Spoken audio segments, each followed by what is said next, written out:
السلام علیکم دوستو، روس یوکرائن جنگ کی تازہ ترین صورتحال کے ساتھ میں ہوں عبد الرؤف۔ ناظرین، اس وقت روس یوکرائن جنگ 16ویں روز میں داخل ہو چکی ہے۔ ناظرین، کل کا دن جنگ کے مستقبل کے حوالے سے انتہائی اہم تھا۔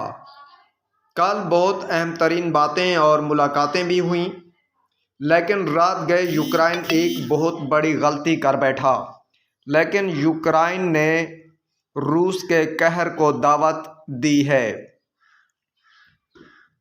روسی اعلیٰ فوجی کمانڈر سمیت پورا قافلہ اڑا دیا گیا ہے۔ یہ کارروائی ایک ایسے وقت پر ہوئی جب ترکی کے اندر روس اور یوکرائن کے مذاکرات چل رہے تھے، اور یوکرائن 100% کنفیوز لگ رہا ہے۔ کبھی وہ یورپ سے مدد مانگتا ہے تو کبھی جنگ بندی پر غور کرتا ہے۔ اب تو یوکرائن نے نیٹو میں شمولیت کا ارادہ بھی ترک کر دیا ہے، جو روس کا سب سے بڑا مطالبہ تھا۔ یورپ بھی روس کو منانے کے لیے منتوں سماجتوں پر اتر آیا ہے۔ میں اور میری ٹیم یہ پوری کوشش کرتی ہے کہ آپ تک صحیح اور سچی خبریں پہنچائی جائیں۔ اس وقت جو یوکرائن کا دارالحکومت ہے کیف، اس کے ارد گرد لڑائی جاری ہے۔ اس کے ساتھ ساتھ یہ بھی کہا جا رہا ہے کہ کیف شہر کی آدھی آبادی شہر چھوڑ چکی ہے۔ شہر کے میئر نے یہ اعلان کیا کہ کیف شہر کی آدھی آبادی شہر چھوڑ کر جا چکی ہے۔ روس اس لڑائی کو فوجی آپریشن کہتا ہے، یورپ اس کو جنگ، جبکہ یوکرائن اسے حملہ تصور کرتا ہے جو 24 فروری کو شروع ہوا ہے۔ سب سے اہم ڈیولپمنٹ یہ ہے کہ جو نیوکلیئر پلانٹ ہیں ان پر رشیا کا بیک ٹو بیک قبضہ ہوتا جا رہا ہے۔ ایک اور اہم خبر یہ ہے، جس کی تصدیق یوکرائن کے فوجی ذرائع بھی کر رہے ہیں، کہ ایک انتہائی اہم نیوکلیئر پاور پلانٹ جو یوکرائن کا ریسرچ سینٹر تھا، اس پر بھی رشیا کا قبضہ ہو چکا ہے۔ یہ خبر ہم نے آپ کو پہلے بھی دی ہے کہ یوکرائن میں امریکہ کے توسط سے کچھ بایولوجیکل لیب بنائی گئی تھیں جس میں بایو بم تیار کیے جا رہے تھے۔ یہ ایسے بمز ہوتے ہیں جس سے مختلف مہلک بیماریاں پھیلتی ہیں۔ اس کا بھی رشیا نے سراغ لگایا اور بالآخر رشیا نے اس پر قبضہ کر لیا۔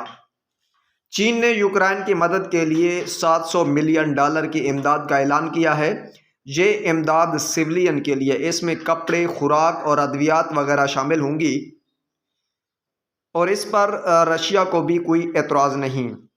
ویسے اگر دیکھا جائے تو اس وقت رشیا اور چائنا ایک ہی پچ پر ہیں، یعنی ان دونوں ممالک کی پالیسیز ایک ہی ہیں۔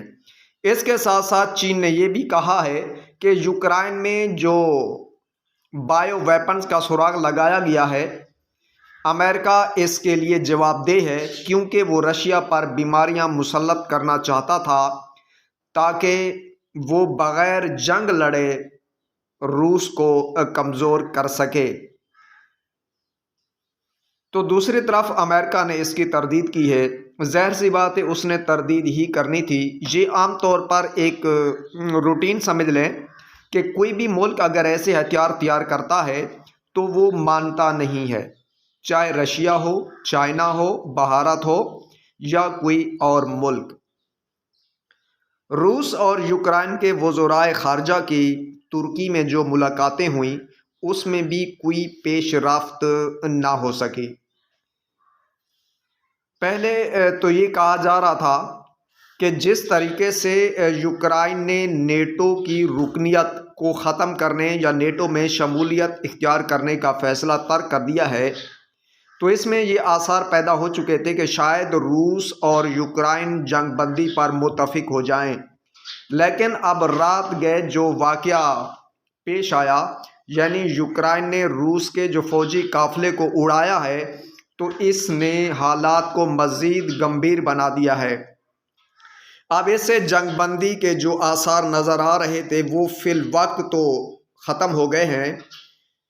اب دیکھتے ہیں آگے کیا ہوتا ہے۔ ناظرین، اگر ہماری یہ ویڈیو آپ کو پسند آئے تو ہمارے چینل کو لائک اور سبسکرائب کریں۔ Thanks for watching.